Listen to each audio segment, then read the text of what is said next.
اعوذ باللہ من الشیطان الرجیم بسم اللہ الرحمن الرحیم یا صاحب الجمال و یا سید البشر من وجهک المنیر لقد نفر القمر لا يمكن الثناء كما كان حقه بعد از خدا بزرگ توئی قصہ مختصر جزا اللہ عنا سیدنا و مولانا محمد صلی اللہ علیہ وآلہ وسلم ما هو اہلہ یا رب لک الحمد کما ینبغی لجلال وجهک وعظیم سلطانک رب اشرح لی صدری ویسر لی امری واحلل عقدۃ من لسانی یفقہوا قولی رب زدنی علما رب زدنی علما رب زدنی علما۔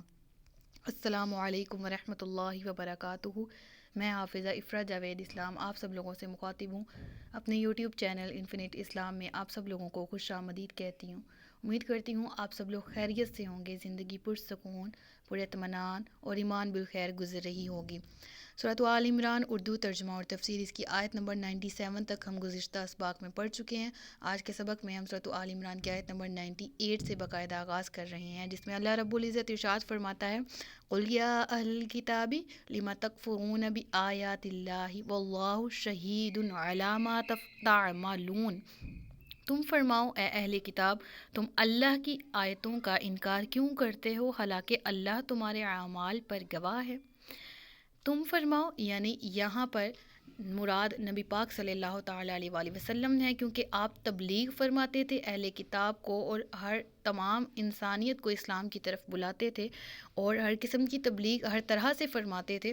تو اللہ تبارک و تعالیٰ فرما رہا ہے کہ آپ اہل کتاب سے، ان کے علماء سے تبلیغ کے طور پر یہ سوال فرمائیں کہ اے کتابیو، تم پر اللہ تعالیٰ کا بڑا کرم رہا ہے۔ کیا کرم رہا ہے کہ تمام ایک وقت تک دیکھیں اتنے زیادہ فضائل ان کو حاصل تھے، جیسے کہ انبیاء کرام کی اولاد میں سے ہونا، ٹھیک ہے، اللہ تبارک و تعالیٰ نے کتاب اتاری، تورات نازل کی، انجیل نازل کی، یعنی اہل کتاب کہلائے، اللہ کی کتاب کے حامل ہوئے، ایک زمانہ میں سب سے افضل رہ چکے ہیں۔ سورۃ البقرہ میں ہم نے آیت پڑھ لی ہوئی ہے کہ اللہ تبارک و تعالیٰ سورۃ البقرہ میں ارشاد فرماتا ہے کہ یا بنی اسرائیل اذکروا نعمتی التی انعمت علیکم وانی فضلتکم علی العالمین۔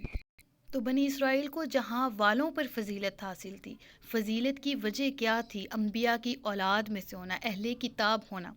اتنی نعمتوں کے باوجود بجائے اس کے کہ رب العالمین کی ذات کا شکر ادا کرتے اور شکرانے کے طور پر نبی آخر الزماں جب دنیا میں تشریف لائے، جب آپ نے اعلان نبوت کیا، تو نہ صرف نبی آخر الزماں پر ایمان لاتے، قرآن پر ایمان لاتے، بلکہ لوگوں کو بھی دین کی طرف بلاتے اور اسلام میں خود بھی داخل ہو جاتے اور دوسروں کو بھی دین کی تبلیغ کرتے۔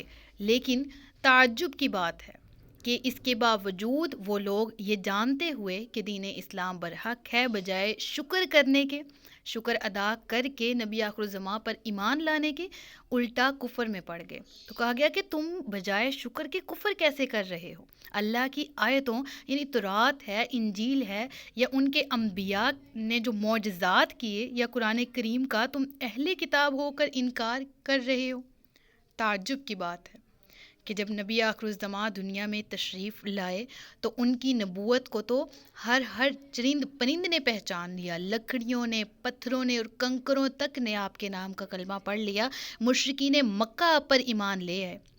لیکن تعجب کی بات ہے، تم انسان اور اہل کتاب ہو کر اور اہل کتاب کے عالم ہو کر بھی ان کے انکاری ہو، اور تم انکار کیے بیٹھے ہو، حالانکہ تمہارا بھی یہ عقیدہ ہے کہ اللہ تبارک و تعالیٰ تمہارے سارے کاموں سے خبردار ہے، سارے کاموں کو دیکھ رہا ہے، اور وہ تمہارے بھلے کاموں کا اور تمہارے برے کاموں کا، تمام کا معائنہ کر رہا ہے۔ جو تم برے اعمال کر رہے ہو دین اسلام کو نقصان پہنچانے کے لیے، اس کی سزا تمہیں ضرور ملے گی۔ وہ کیا نقصان پہنچانے کے لیے تدبیریں کرتے تھے؟ اگلی آیت میں پڑھتے ہیں، آیت نمبر 99: تم فرماؤ اے اہل کتاب، تم ایمان لانے والوں کو اللہ کے راستے سے کیوں روکتے ہو؟ تم اس میں بھی ٹیڑھا پن چاہتے ہو، حالانکہ تم خود اس پر گواہ ہو اور اللہ تمہارے اعمال سے بے خبر نہیں ہے۔ یعنی اب فرمایا گیا کہ اے علماء اہل کتاب، تم جو علم دیا گیا تمہیں کتاب کا، جو تمہیں تورات سکھائی گئی، انجیل سکھائی گئی، وہ اسی لیے تو علم دیا گیا تھا تاکہ تم لوگوں کو اللہ کی راہ پر قائم رکھو، اور جو اس راہ سے ہٹے ہوئے ہیں ان کو اس راہ پر لگاؤ۔ کیونکہ جب دین اسلام اس دنیا میں آ گیا، نبی آخر الزماں دنیا میں ظاہری طور پر تشریف لے آئے، اعلان نبوت کیا، تو اب معلوم ہو گیا کہ اسلام کے سوا کوئی اور راہ نجات نہیں ہے، اب اللہ کی راہ صرف اسلام ہی ہے۔ تو تمہارا فرض یہ بنتا تھا کہ جو مسلمان نہیں ہیں ان کو اسلام کی دعوت دیتے، جو مسلمان نہیں ہیں ان کو مائل کرتے اسلام کی طرف، اور جو مسلمان ہیں ان کو اسلام پر ثابت قدم رکھتے، خود بھی ایمان لاتے، اور جو نان مسلم ہیں، جو مشرک ہیں، جو کافر ہیں، اور جو دیگر اہل کتاب ہیں ان کو بھی کوشش کر کے اسلام پر لاتے، لیکن تم تو بالکل اس کے برعکس کر رہے ہو۔ اور وہ کیا کرنے لگے کہ جو اللہ کی راہ کی طرف آنے کی کوشش کرتے، یہ ان کو روکنا شروع کر دیتے۔ اہل کتاب اللہ کی طرف آنے والوں کو اللہ کی راہ سے روکتے، اور جو مومن ہو چکے ہیں انہیں اسلام سے پھیرنے کی کوشش کرتے۔ کس طرح سے؟ کہ کبھی ان کے دل میں اس طرح وسوسے پیدا کرتے کہ دین موسیٰ ہی تو پرانا ہے، اسلام نیا ہے، تو تم پرانے کو چھوڑتے کیوں ہو، پرانے کے ہوتے ہوئے نئے دین کو کیوں اختیار کر رہے ہو۔ کبھی مسلمانوں کے دل میں اس طرح کے شبہات پیدا کرتے کہ اگر اسلام حق ہوتا تو قبلہ کی تبدیلی ہی کیوں ہوتی۔ اور کبھی یہ جو مسلمان دین کی طرف، جو لوگ دین کی طرف آنا چاہ رہے ہیں یا جو نئے نئے مسلمان ہیں، ان کو اس طرح کہتے کہ جو تورات اور انجیل کی جو گواہی ہے اس کے مطابق نبی آخر الزماں یعنی صلی اللہ علیہ وآلہ وسلم سچے نبی نہیں ہیں، نعوذ باللہ، نبوت جو ہے وہ بنی اسرائیل سے ہی خاص ہے۔ اس طرح کی باتیں کر کے، اس طرح کے شکوک و شبہات تم دین میں پیدا کر کے لوگوں کو بھی اپنے ساتھ گمراہ کر رہے ہو، تو تم خود بھی اس پر گواہ ہو کہ نبی آخر الزماں سچے ہیں، اسلام برحق ہے اور تورات منسوخ ہو چکی ہے۔ تو خود تو گمراہ ہونا، خود گمراہ رہنا بھی بڑا جرم ہے، اور دوسروں کو گمراہ کرنا بھی سخت قصور ہے۔ لہٰذا خیال رکھو کہ تمہاری تمام حرکات سے اللہ بے خبر نہیں ہے، اللہ تمام اعمال دیکھ رہا ہے، اور وقت کی ایسی پکڑ، جب وہ وقت پہ عذاب آئے گا تب یہ نہ ایک لمحہ آگے چل پائیں گے نہ پیچھے ہٹ پائیں گے۔ ابھی بھی کچھ نہیں بگڑا، سنبھل جاؤ، ایمان لے آؤ۔ دور حاضر کے اہل کتاب سے بھی یہ کہا جا رہا ہے، دوسروں کو بھی مسلمان بنا کر اپنا فرض ادا کرو، خود بھی اسلام لے آؤ۔ لیکن جب اللہ کی لاٹھی چلی اور وہ بے آواز ہے، ایک دم جب پکڑ آئے گی تو پھر اللہ کے عذاب سے کوئی بھی بچ نہیں پائے گا، لہٰذا آج ہی سنبھل جاؤ۔ اور اب اہل کتاب کے بارے میں 2 آیات میں ان کے مکر و فریب اور ان کے برے اعمال کے بارے میں مسلمانوں کو آگاہ کر کے اب اگلی آیت میں مسلمانوں سے خطاب کیا جا رہا اور کیا سمجھایا جا رہا ہے۔ آیت نمبر 100، یا ایھا الذین آمنوا ان تطیعوا فریقا من الذین اوتوا الکتاب یردوکم بعد ایمانکم کافرین۔ اے ایمان والو، اگر تم اہل کتاب میں سے کسی گروہ کی اطاعت کرو گے تو وہ تمہیں تمہارے ایمان کے بعد کفر کی حالت میں لوٹا دیں گے۔ اللہ اکبر۔ اب میرے بالکل اٹینشن دور حاضر کو لے کر ہے۔ دور ماضی کی بات کی جائے تو تب بھی ان کو تنبیہ کی گئی کہ ان کے مکر و فریب سے بچتے رہنا ہے، یہ تمہیں تمہارے دین کے بارے میں شکوک و شبہات پیدا کریں گے، یہ تمہارے دین کے بارے میں تمہارے دل میں سوالات الٹے سیدھے اٹھا دیں گے، یہ تمہارے دین کو تمہارے سامنے برا بنا کے پیش کرنے کی کوشش کریں گے، لہٰذا اپنے دوست اور دشمن کو پہچان لینا چاہیے، دشمنوں کے فریب میں نہیں آنا۔ خیال رکھو کہ اگر آئندہ تم نے اہل کتاب کے یہ جو کافر ہیں ان کی باتوں میں دھیان دیا یا ان کی بات مانی اور کسی طرح ان کے مکر و فریب کا شکار ہو گئے اور انہوں نے اپنی باتوں کے پیچھے تمہیں اپنے پیچھے لگا لیا، اپنی باتوں اپنے جال سازی میں پھنسا لیا، تو پھر آئندہ وہ تم کو کافر بھی بنا سکتے ہیں، مرتد بھی بنا دیں گے، استغفر اللہ، تمہیں تمہارے دین سے پھیر دیں گے۔ اے مسلمانوں، اگر اہل کتاب کا یہ کافر، اہل کتاب کے جو اگر تم ان کی بات مانو گے تو یہ تمہیں خود جیسا یا خود سے بھی بدتر کر دیں گے، لہٰذا ایمان جیسی دولت کو اپنے ہاتھ سے مت گنوانا۔ تم دین محمدی کے پیروکار ہو، اپنی عظمت کو پہچاننا، اپنے مقام کو پہچاننا۔ آج بھی دور حاضر میں اگر دیکھا جائے تو انہوں نے ہمارے ارد گرد بہت سے جال پھنسائے ہوئے کہ یہ مسلمان ہم سے برے حالات میں چلے جائیں، ہم تو ذلیل ہیں ہی، کیونکہ قرآن میں ان یہودیوں کو ذلیل کہا گیا ہے، یہ مسلمانوں کو بھی کرنا چاہتے ہیں، نعوذ باللہ۔ لیکن جب تک ہمارے ہاتھ میں قرآن ہے ہمیں دنیا کی کوئی طاقت ہرا نہیں سکتی۔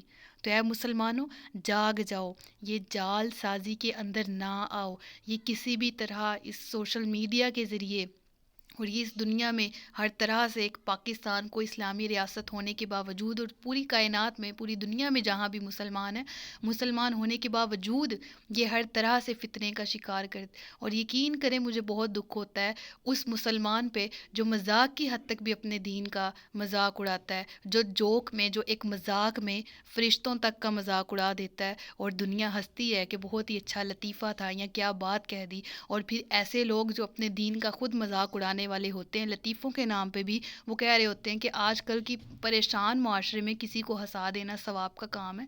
تو ایسے نہیں ہوتا، یہ فتنے ہی ہیں۔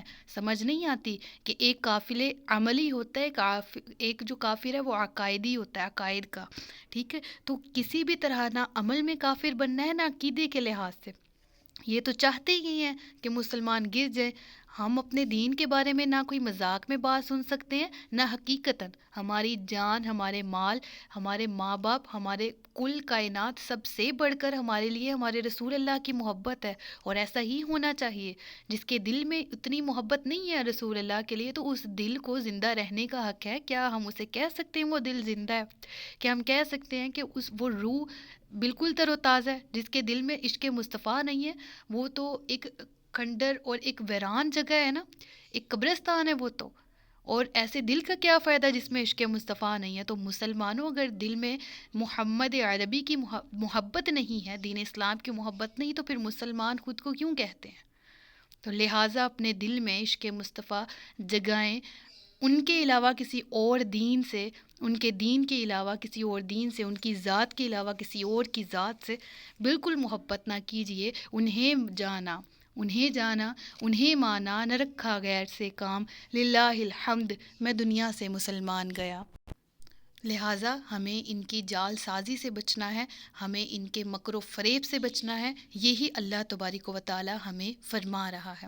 آیت نمبر 101، اور ایمان والو اب تم کیوں کفر کرو گے حالانکہ تمہارے سامنے اللہ کی آیتیں پڑھی جاتی ہیں اور تم میں اس کا رسول تشریف فرما ہے، اور جس نے اللہ کا سہارا مضبوطی سے تھام لیا تو اسے یقیناً سیدھا راستہ دکھایا گیا ہے۔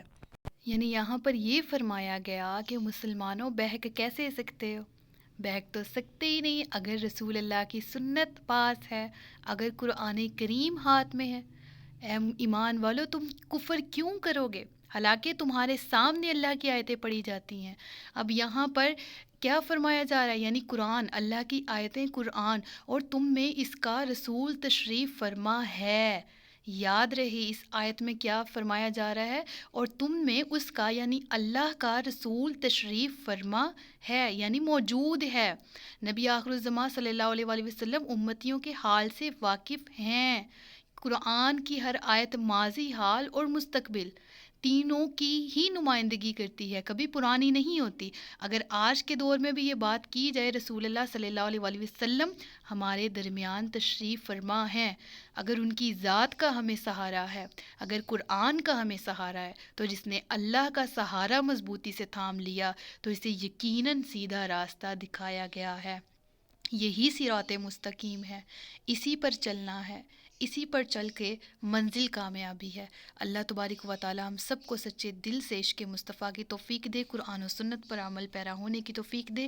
صدق اللہ العلی العظیم وصدق رسولہ النبی الکریم ونحن علی ذلک من الشاہدین والشاکرین وما علینا الا البلاغ المبین۔ سچ فرمایا اللہ نے جو عظمت والا ہے۔ اپنا خیال رکھیے گا، مجھے دعاؤں میں یاد رکھیے گا۔ تاجدار ختم نبوت زندہ باد، پاکستان ہمیشہ زندہ باد۔ السلام علیکم ورحمۃ اللہ وبرکاتہ۔